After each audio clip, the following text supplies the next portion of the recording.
Hey guys, Tarke here with my new build update. Quick thing before I get into it, if the image quality seems a little bit weird, I've just swapped onto OBS Studio from OBS, so I'm starting to fine tune stuff like my green screen.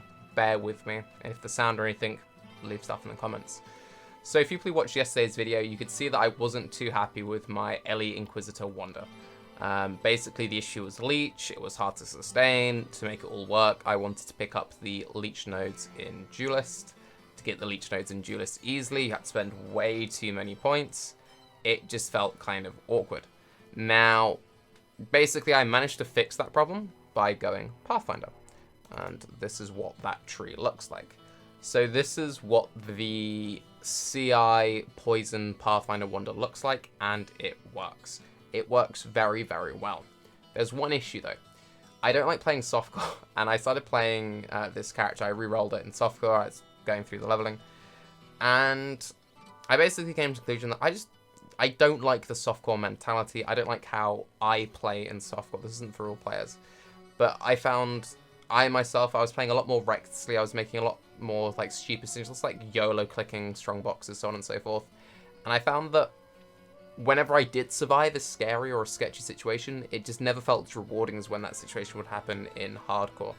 And I was just kind of like, ugh. So I was trying to think, okay, I want to just play in hardcore based. I don't want to spend another week or two in softcore. I just want to make a build which I can kill bosses with in hardcore, because Tarke, you're a hardcore player, you enjoy playing in hardcore. So I didn't really want to make a super expensive CI build in hardcore, because I didn't have much currency in hardcore, and so that early CI transition wouldn't be very forgiving. And I was also thinking about, you know, what really is the best way of scaling Barrage? Because that was the whole way that my wonders were working around doing insane Barrage single target. And I actually started thinking back to an old build I planned during Prophecy. Anyone who's watching me back then remembers that I was very, very excited to play a Assassin Poison Barrage build using Reach of the Council. I'd actually started making the character. I was just about to gear it and buy all my fancy items, while both Ziggy D, Yoji, and Pox were playing a very similar character using Reach of the Council, doing poison shenanigans, so on and so forth, and all of my items became ridiculously expensive. I basically rage quit and started playing a different build, which was like half of the cost. Now, I never actually went back and explored that idea, but someone else did. Just to give them a quick shout out now. So this guy has been making some pretty cool builds with Poison Barrage. There's a video of him on Reddit killing Shaper with a white crude bow, and it's basically he's doing the whole Poison Barrage idea as an assassin. So I was going through how he was scaling Barrage. I've looked at how Mathil scales Barrage because I was thinking about my Wonder stuff, and I was like, you know what? Why don't I just make a cool Barrage character in hardcore, because I like playing hardcore. Yeah, okay, it's not technically a Wonder, but it's like all the same mechanics. So I was seeing how this guy was doing it, and he was basically doing it how you do it. You do cool stuff with Assassin, you get Toxic Delivery, you get 100% more poison damage with critical strikes, and you kind of just go crazy with that and Deadly Infusion. Now, there was one thing which I didn't like about his build, and it's one thing I dislike about all builds which have gimmicky poison. So if you have a look, the way that you get poison is poison against bleeding, which isn't enough, right? Because it's only percentage based. So a lot of melee builds use stuff like Void Hearts, they use, you know, Cosprey's, so on and so forth, to cheat the poison, because no one really likes using the poison gem. The way he did it is he used the Snakebite Gloves, and what the Snakebite Gloves do is when you're at maximum frenzy charges, your attack's always poison, but the gloves half the duration of your frenzy charges, which feels really awkward to play because you're constantly having to refresh your frenzy charges. I've used the Snakebite Gloves in quite a few of my builds. They are a very powerful pair of gloves. They do have life on them, so they are actually a decent for a unique. But the problem is, because they half the duration of your frenzy charges, you can never go that crazy and get like 7 or 8 frenzy charges, because it's just too hard to maintain it, because you only ever poison at max charges. So you're often stuck using only 3 or 4. You also get this awkward ramp up on bosses, where you just start a boss fight and it's like, need to get my frenzy charges up, okay, now I'm doing consistent poison. So that's just one thing that I really didn't like about Assassin. Now there is Pathfinder, and as you guys know, I really like Pathfinder. Master Herbalist gives you poison whenever a flask is active. It also gives you a bunch of chaos resistance while using a flask, gives you increased poison duration, and increased damage with poison. So, what I've come up with is this. The Barrage Feels Hardcore Man tree. So, it uses the whole poison shenanigans, so this is how I'll be doing my poison stuff. I will be doing Barrage. I also do a few other interesting things, which I haven't seen too many other people doing. I also get Master Surgeon, which gives me increased life recovery from Flask, which is very helpful. Remove bleeding on Flask use, so whenever I use a Flask, I remove my bleeds. This isn't bleed immunity, but it's still very nice. And I get a chance to generate Flask charges whenever I deal a critical strike, which is a very fast attacking Barrage build, which is crit. Means I'm constantly generating Flask charges, which is very nice. Nature's Run gives me a bunch of movement speed and attack speed. And I choose to go Nature's Boon over Veteran Boa. Nature's Boon gives me 8% reduced elemental damage taken. This is equivalent of about 2 max res, so like difference between going to 75 to 77 or 78. So that's actually very substantial. You generate Flask charges every 3 seconds. This is just passively nice for long drawn out encounters and stuff like Lab. And 20% chance for your Flask not to consume charges. This is actually a really nice node. If you have something like a Vinctar and it doesn't use its charges, that's kind of a big deal. Now, the reason why I choose Nature's Boon over Veteran Boa, and this is another issue I have with Assassin in general, is you don't get any defense from Assassin. You get some, like, gimmicky, you know, slightly reduced damage taken from damage over time. Not quite. That's not really defense. This is defense. So, straight up, you just take less LE damage. You also get 5% Flask effect, Flask effect, Flask effect, Flask effect. What would happen if I had a bunch of Flask effectiveness? Oh yeah, Basalts become really overpowered. Stibnites become really overpowered. All the defensive Flasks become really defensive Flasks. That's something which I really like, particularly since I'm going for a hardcore approach with this. So I want a defensive, stupid poison barrage build. Because I just can't play in softcore. Sorry guys. So it's like, if I'm going to kill bosses and make a build to kill bosses, I'm just going to make a build which can kill bosses in hardcore. So, this is the base tree. It's 195% life, 110 points. Yes, I know I'm missing a frenzy charge here. I'll explain that in a little bit. I choose to go up to Cyan just because I need to get the life up. Other things you can do. You can fill up this duelist life up here. You can come up this way and get life up that way. You can also come into Warrior's Blood, Heart of the Warrior, and get that life, and then maybe get this later on. I actually really like this routing. For 6 points, you get 20% life, something like 30, 40 strength, a bunch of flat life, and a bunch of regen, and I will probably go into this later. But this is actually really good. And then access to more life this way, obviously. But anyway. So, important things to note from this tree. You'll notice I've chosen to get point blank. The reason why I've chosen to get point blank is a lot of people have been starting to go to point blank. So, when Mathil was playing his Wander, he was actually starting to use the point blank support gem on his Barrage. And he was like, wow, this seems really good. I wonder if I should pick it up in the tree. 2 points. Not sure. Now, for me, I want to save out on gem links. It's only 2 points. 50% more damage is a lot. So if you're going to go like 20 to 25%, 20 to 25%, that's pretty good. Now, obviously, the further away, you also get that drop off. And so you go, oh, but Tarke, surely that's really bad, right? Well, if you think about it, basically everything in the game which is like far away from you just gets randomly one-shot by your lightning arrow because it's just some random white mob or a random blue mob. This build will use Barrage for single target, and then I have the option of Lightning Arrow, Split Arrow, and Tornado Shot for AoE. So let's pretend that there is a pack of 10 blue mobs all the way over there. Really way off screen. Yo, but Tarke, you're point blank.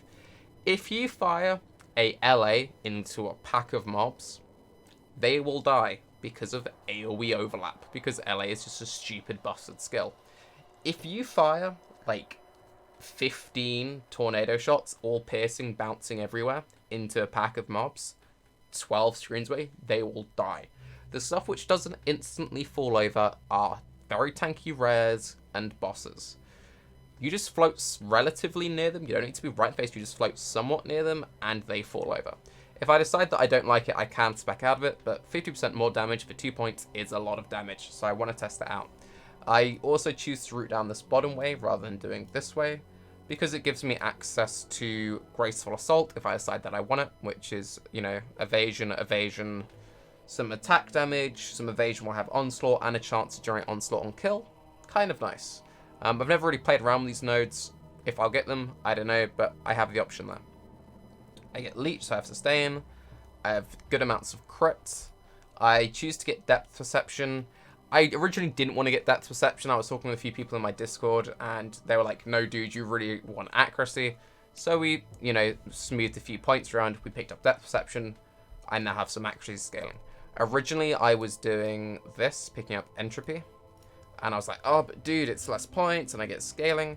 But the thing is that this build is all about double dipping Chaos because projectile damage is broken.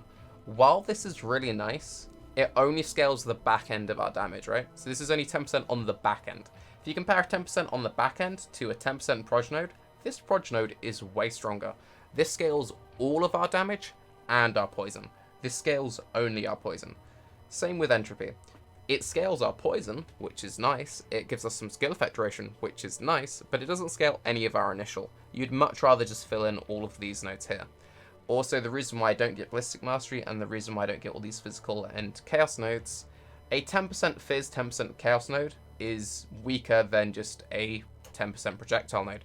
A 10% projectile node scales all of my projectile damage, double dips into my poison. This scales the initial, double dips.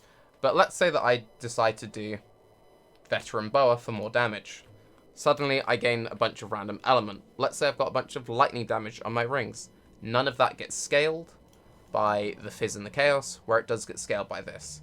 So basically, if you can get a projectile node, get the projectile node. When you run out of projectile nodes and there's literally nothing else to get, you can then get nodes like this, you can then get nodes like this. If it's a projectile, get it. If it doesn't say projectile, ignore it.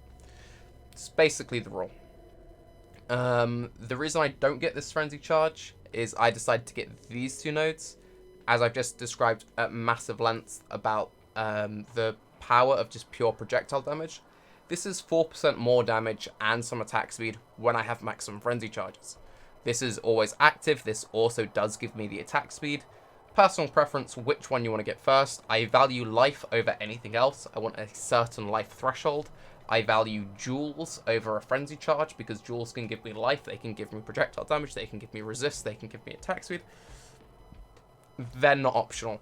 I value Druidic Rite over nearly everything else in the entire tree because it gives me Flask Charge Generation, Flask Effect Duration, and it gives me some flat mana, which is marginally helpful. Normally I always get Primal Spirit, but it only gives me Flask Charge Generation and some Strength and Int. It will be very nice, and I'll probably use it early on while I have stat requirement issues, because my tree is very light on intelligence. It has a decent amount of strength. And 144 strength is more than enough, because it will cover most of my stat requirements. 44 int, yeah, okay, that is low. So I'll probably have to take these 2 points early. Again, this is something you pick up in the high 90s if you're not picking anything else up. But it only gives me the flask charges gained. I'm already a Pathfinder. I already have Master Surgeon. I already have Nature's Boon. I will already be generating enough flask charges. I probably won't need it. If for some reason I feel like I'm struggling with my flask generation, which won't happen, I'll pick up Primal Spirit, but it's not a priority pickup. So yeah. Why don't I get Phase Acrobatics? I'm usually the guy who says not getting Phase Acrobatics is really, really greedy. I'm deciding not to get Phase Acrobatics because, drumroll please, I'm going to be using the Perfect Form as my chess piece. The Perfect Form is overpowered. This whole league is stupid. This item is really overpowered. Guys, this item is really overpowered, and it annoys me that no one is using this item. This is basically a Mathel bait item. This item costs like 2 alchemies. Mathel uses it. This costs 50 exalts. It annoys me. But anyway, it gives you a lot of flat evasion. It gives you a lot of flat life. Minus 30 cold res. We've been used to lightning call. It really isn't that big of a deal. 5 to 10% increased dexterity. That is a lot of accuracy. That is a lot of evasion scaling. It gives you free Arctic armor. Arctic armor is kind of good. evasion rating is increased by uncapped cold resistance. Basically what this means is it takes your total cold resistance, so if you're in your hideout and you have 170% cold resistance, this gives you 170% increased evasion rating. Oh, and it gives you phase acrobatics. People saying, okay, so Tarke, it's just a chest which gives a lot of evasion, a lot of life, 3 Arctic armor, and 30% spell dodge. That doesn't seem that good. I've used this chest in nearly every single build I've played this league. With this chest, you can have 10k evasion, put this chest on, and you've got like 25k evasion. That's a lot of evasion. You start running stuff like Grace, you suddenly have stupid amounts of evasion. It saves you 4 points on the passive skill tree, and it has 80 life for some reason, and it gives you increased dexterity for some reason, and it gives you Arctic armor for some reason. It's really good. If you decide that you don't want to use this chest, I would recommend Kint Sugi, which is always a good item. Again, gives a lot of life, gives resistances, has 20% less damage taken if you've not been hit recently. Reflect doesn't count as a hit, so if you're attacking into Reflect and you haven't been hit recently, Reflect just does less damage to you. When you have been hit, you gain a bunch of evasion. This is also a very solid option. This will save you against getting one shot more often. This just gives you more passive mitigation, and it gives you the Arctic armor reservation, so if you're stood still, it kind of does a similar thing against physical damage anyway, but you know, this is slightly more defensive in terms of just raw mitigation, but that 20% isn't always active, so you've kind of got to weigh the two up. And then Queen of the Forest, if you just want to run around very fast. It gives a lot of evasion, it gives life, it gives positive tri-res for some stupid reason. It has the reduced movement speed, but if you've got a bunch of evasion, you just run really quickly. So these are like the 3 chests that you use. Again, the build is built around Reach of the Council. The reason why it's built around Reach of the Council is 4 additional arrows is stupid. The more additional arrows you have, the better barrages, because it just adds single target. The more times you hit something with barrage, the more poison stacks you get. The more poison stacks, the faster it dies. It does only drop from the Pale Court, meaning you need to run Pale Court, or you need to get it from these 2 div cards. So this is generally a very expensive item. So use Death's Opus. Death's Opus is pretty cheap. I picked one up in Hardcore Breach for 15 chaos. It wasn't an amazing rolled one, but it was good enough. It gives you half of the effect. It gives you 2 additional arrows. It has 150% global critical strike multiplier, which is a lot. And it has decent base damage, and it has a very high base crit chance, and it has okay-ish attack speed. So basically what you do is you use Death's Opus as like your startery weapon. It carries you all the way into maps. It keeps carrying you all the way through into maps. This basically carries you for the entirety of the build. You don't really need to swap, but when you can afford to, you swap to Reach of the Council. If this is a build you just want to try out for fun, just pretend this is your best in slot bow. This is there for when you really are pushing. Again, big shout out to this guy. I will leave a link to this dude's guide under the YouTube video because he has a lot of stuff going on in here. Loads of videos showing how the build works, and one thing which is really nice is if you go below this guy, Cadmium Flow, he did like a nice little frequently answered questions feedback style thing, going over all the different kind of things. Oh, and one other very important thing I wanted to mention, for the jewelry, Essence of Envy. Essence of Envy in Hardcore cost 3 chaos each, which is pretty cheap. What Essence of Envy does is you use it to craft percentage chaos damage.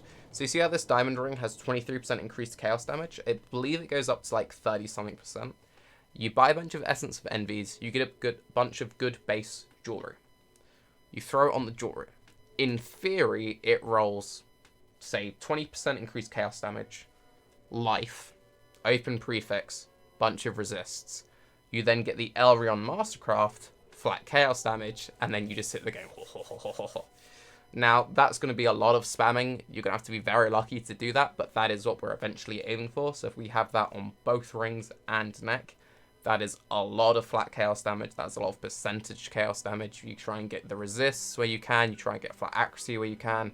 Try and get crit chance, all that good stuff we can. Try and get crit multi where you can. Crit multi is very important. in terms of links and how that works. So this is my very pretty little notepad. Now, before I go into this, as I've already discussed, there is the slight disadvantage of power charge generation as a Pathfinder. So I'm not sure if I want to be using temp chains or Assassin's Mark as my blasphemy. That's kind of in the air. Basically though, for my barrage setup, it is barrage, added chaos, crit strikes, pierce, slower proj, void manipulation. That is in order of importance. So this is your 4 link, slower proj is your 5 link, void manipulation is your 6 link. Lightning arrow or spit arrow or tornado shot, again, it will be this. Because we're using additional arrows on our bows, we're going to be trying to corrupt our quiver for additional arrow drill neck. You don't need to run LMP GMP. You can add in LMP GMP if you want to for more coverage, but it's not really needed. Before you get the Reach of the Council, you might want to run LMP on your AoE setup, but it's not necessarily mandatory. And then again, slower proj, void manipulation, be your 5 and 6 link. For the helm, gloves, and boots, it doesn't really matter which place you put these unless you're using particular essence crafts, but we're going to be using Grace as our main defensive aura, Art Armor we get for free, and then we're going to be using Blasphemy, either Assassin's Mark or Temp Chains. Assassin's Mark, I feel like I don't have enough crit chance, so that will depend a lot on my gear and power charge generation. Temp Chains, I feel like I'm critting enough, and if I decide to use like a Orb of Storms power charge on crit setup, this so on and so forth. Gloves, cast on damage taken, Immortal Cool, Vaal Haste, duration. You put the duration there, it makes the Immortal Cool last longer, it makes the Vaal Haste last longer. We don't need endurance charges, this is good enough. Blink Arrow, Spell Totem, Fast Casting, Wither. We need Blink Arrow somewhere in our gear, just so we can move around quickly. Spell Totem, Fast Casting, or Wither makes bosses die very easily. It's a really nice defensive totem. You drop it, it slows everything. The Wither increases your chaos damage. It's really nice. Now, there are a few missing things in here, but they're only missing if you're running that exact setup with 2 6 links. So if you have, a 5 link 6 socket, you can put one of these gems in. Decoy Totem. Decoy Totem is really good. Decoy Totem is very, very, very good. For most, general map content, you're not really going to need the Wither. You're going to need the Wither for when you start doing stuff like Zeri, Shaper, Uberlab, Guardians, just like the tankier stuff in the game. Decoy Totem for everything else. So you can have the guy and this guy, he has 2 different boot setups. He has one set of boots which he uses for the Wither setup, so he has the colors, and another one he uses just for general Decoy Totem. Blood Rage. Blood Rage needs there, obviously, for our Frenzy Charge generation. Just fit it in somewhere, put it in a random off socket. You can drop duration off this and chuck it in there. And Vaal Lightning Trap. Having Vaal Lightning Trap is really nice because it gives us guaranteed shocks. Again, drop a duration gem, throw it in there. If you're running 5 link 6 sockets, you won't have the void manipulation slot, drop it in there. You just gotta shuffle things around a little bit. One optional setup is a Frenzy Curse on Hit setup. So you could drop the Blasphemy thing. If you're not using the perfect form, then obviously you won't have free Arctic Armor. So if you're using either Kintsugi or Queen of the Forest, then you won't have the option of Blasphemy, so you'll have to use a Curse on Hit setup. The advantage of Curse on Hit setup is it gives you curses when you don't want to be near content, since, our Blasphemy won't be that massive since we're not scaling loads of AoE. And it also gives you a way to keep up your frenzy charges on purely single target fights, although most fights have some kind of add AoE. The other optional thing about this build will be the Flask and Bandit setup. The core Flask setup, I like bubbling, so you can use a Seething Life Flask. Its Zeri's Promise is core. Its Zeri's Promise gives us Life Leech, which is always nice. It gives us a bunch of our Fizz damage as extra Chaos damage. And it's an Amethyst Flask, meaning you just get a bunch of Chaos res. Because we're a Pathfinder, we get a bunch of Chaos res for free from Master Herbalist, which basically means that with an Zeri's Promise and Master Herbalist, Chaos damage isn't that scary, and we don't need to have any random Chaos pieces on res. I always like having a little bit of Chaos res. I've gone onto the wrong thing. But, that's just that. And a Diamond Flask. You need a Diamond Flask to guarantee you're critting a lot. Basically, if you can get your crit chance up to about 60 to 70%, and you have a Diamond Flask, that's good enough. If you're below 70%, then you definitely need a Diamond Flask, and you definitely need stuff like Assassin's Mark. If we're above 70%, then you can start thinking about dropping the Assassin's Mark, running Temp Chains, so on and so forth. The optional flask is a basalt. I consider it core for myself just because of how powerful basalt is. Some people might disagree. A stibnite flask. Now, there are both the Witchfire stibnite and Sin's Rebirth. Witchfire gives vulnerability as a blasphemy. So obviously, if you're not running a blasphemy setup because you're using a different chest, you don't have the extra mana reservation. Stibnite is a very good way of getting a free curse. If you manage to fit dual curse into the build, you either need to run Doriani's, in which case you lose an overpowered flat chaos damage crafted ring, or if you somehow very luckily manage to craft percent chaos damage, added chaos damage onto a neck, and then YOLO Vaal hit additional curse. Yeah. Sin's Rebirth is a very overpowered, very expensive flask. It gives you Unholy Might, basically 30% of your physical damage as extra chaos damage, and a Quicksilver. Some people consider Quicksilver's core, some people drop Quicksilvers for hardcore, so on and so forth. Use some setup of this and you'll be fine. Obviously, if you have a Taste of Hate instead of a Basalt, that would be really powerful, but, you know, that's very expensive. For Bandits, 40 HP, it's a health build, 8% attack speed or skill point. I quite like getting 8% attack speed. Some people really like skill points. You can pick Power Charge or Frenzy Charge. Do you feel like you have enough crit chance because your gear is good enough? Then go for the Frenzy Charge. If your gear is good enough, don't get it. If your gear isn't good enough, get the Power Charge. A lot of this will also depend on if you're using a Cesar Mark, are you using Temp Chains, and remember, 20 Regret Orbs to the Act 2 vendor with a Jade Amulet, a Lapis Amulet, or whatever the Strength Amulet is, Amber, resets your bandits. So you can change your bandits at any point. So, you know, when you're getting like super min-max late in the game, you can swap between the power and frenzy charges as you see fit. But yeah, this is the build that I'm going to play. Wonders. Ugh. I think my main issue with Wonders, and just to quickly recap and why I kind of got frustrated with them and why I thought, hang on, why don't I just do this as a bow build, is they don't really have anything that unique about them. They have Kinetic Blast. And Kinetic Blast is really good, but it costs way too much mana. The mana cost on that skill is ridiculous. If GGG lowered the mana cost on that skill, then I would feel a lot better about playing Wonders, because you wouldn't need such ridiculous mana sustain. If they gave them some just more one skills, so you're like, wow, I want to play this over, say, using a bow, I'd feel better about playing that. But whenever I play it, it's just kind of like, huh, if I was a bow build, I'd have better mobility, and I'd have more options to more skills.